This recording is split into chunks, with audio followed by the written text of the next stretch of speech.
We're here with Joshua Dobi, who's the president of Dobi Financial Group. Thank you so much for coming on the show and for being our featured business. Thank you for having me. Thank you. You could just tell us a little bit about Dobi Financial Group, what you offer, all the different services, and a little bit about your philosophy to start. That'd be great. Absolutely. At Dobi Financial Group, we engage in what we sometimes call holistic financial planning, meaning we take into account all of the different parts of our clients' financial lives, whether it's insurance-related kinds of needs, investment management and planning, or retirement planning. We take into account the whole picture and put the pieces together so that folks can have a good roadmap for what it is that they would like to accomplish. Can you talk a little bit about your philosophy? Because when we were talking before, I found that it was interesting that you'll do things like help somebody through an auto loan application process. Absolutely. All of us have different pieces of our financial lives. Not everybody has the same needs.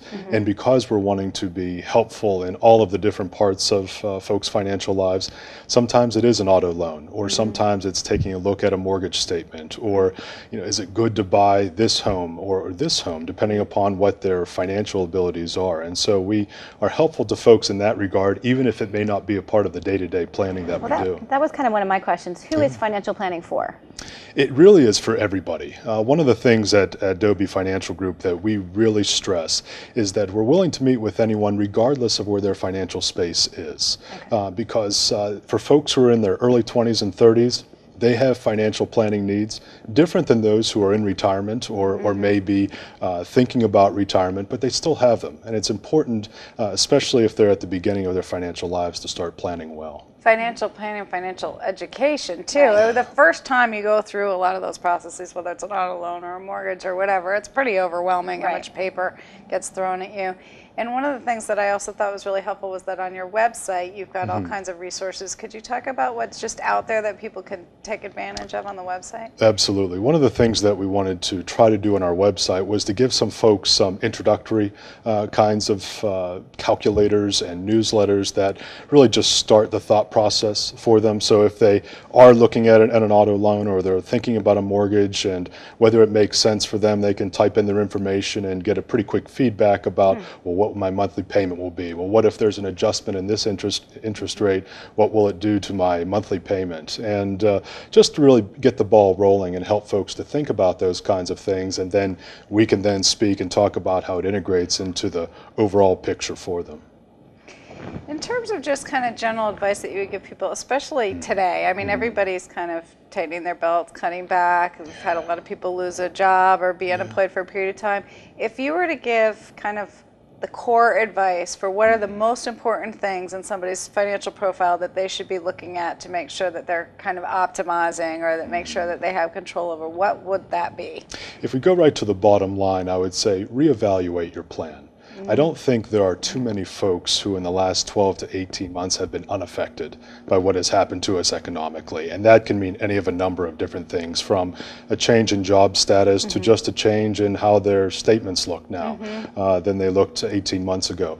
I would say to reevaluate where you are. It's not wrong to make changes, but it's important to make changes for the right reason. And so as folks are thinking about that, after you get through what sometimes is even a shocking kind of experience, then to decide what's best to come next. That's what I would say to folks. Well, I think for a lot of people too, you really do have to, especially given what's been happening in the economy, is look at where you are. You can't just rely on pensions anymore, retirement being there. There's no guarantee, so you really do have to have a variety of plans, if this happens or that happens, or...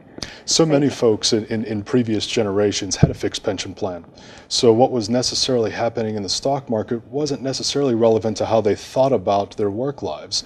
They went to work for a corporation, they were there usually for an extended period of time, and when they retired there was a pension and Social Security waiting for them.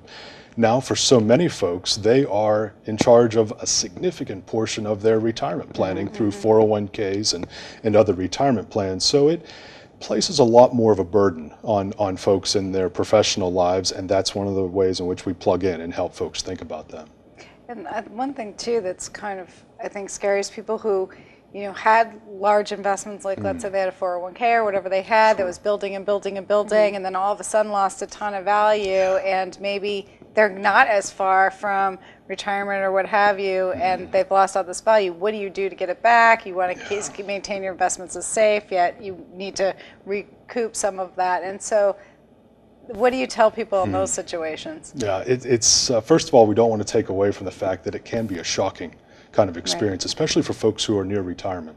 They may have had some ideas about timing when they would be able to walk away, and that may be different now than what it was a couple of years ago. After we get beyond that initial kind of reaction, then we say, okay, this is where we are today. How should we best think about it going forward? Does that mean that we need to adjust living style in retirement and keep the same time frame? Or perhaps we change the time frame. But there is no magic wand. There's no switch, unfortunately, that we can throw and say, okay, now we can revert to how things were in 2006. And as folks are willing to grasp that, then we can help them say, okay, let's modify the plan. Let's make changes that are appropriate for you for this space, not only where you are today, but now about how we're going to think going forward. I think just one last thing that you had mentioned that I thought you might want to focus on is the fact that you don't have any kind of income minimums or anything like that. So you really are talking about somebody who might just be just out of school and really needs help with the basics to somebody who's struggling with a fixed income situation. Absolutely. One of the things that is a core value for us at Dobi Financial Group is we want to be approachable. We want folks to feel comfortable that regardless of the space that they occupy, they can give us a call, they can send us an email and say, I'm just thinking about this, what are your thoughts to it? And there's no initial obligation of any kind. We're happy to respond and to help folks at their point of need, and then if we can be helpful to them, let them know then about how we may be able to do that. But if folks are in their 20s and 30s and just starting out and just buying a first home, new job, and those kinds of things, all the way to folks who are in retirement, our primary focus is to meet folks where they are. Now, in closing, let's give out your website address. As you said, it's a great resource for people to get started as a first step. Yeah. So what is the address? Our website address is www.dobifinancial.com. Okay, so it's dobifinancial.com. Well, thank you so much for coming on the show. Thank you. It's definitely an important piece of any family's plan. You know, you talk about wills and trusts, and they're all planning for the future, and I think that it's definitely a very important piece people need to focus on. Yeah, absolutely, and I think it's nice to talk to somebody too where you're not in an intimidating kind of a large financial group type of situation. Well, it's unbiased, you know, as well. You don't have Very the other so. emotional pieces that go with it. Well, thank you again for coming on the show and for being our featured business. Yeah, Thanks Joshua. to both of you.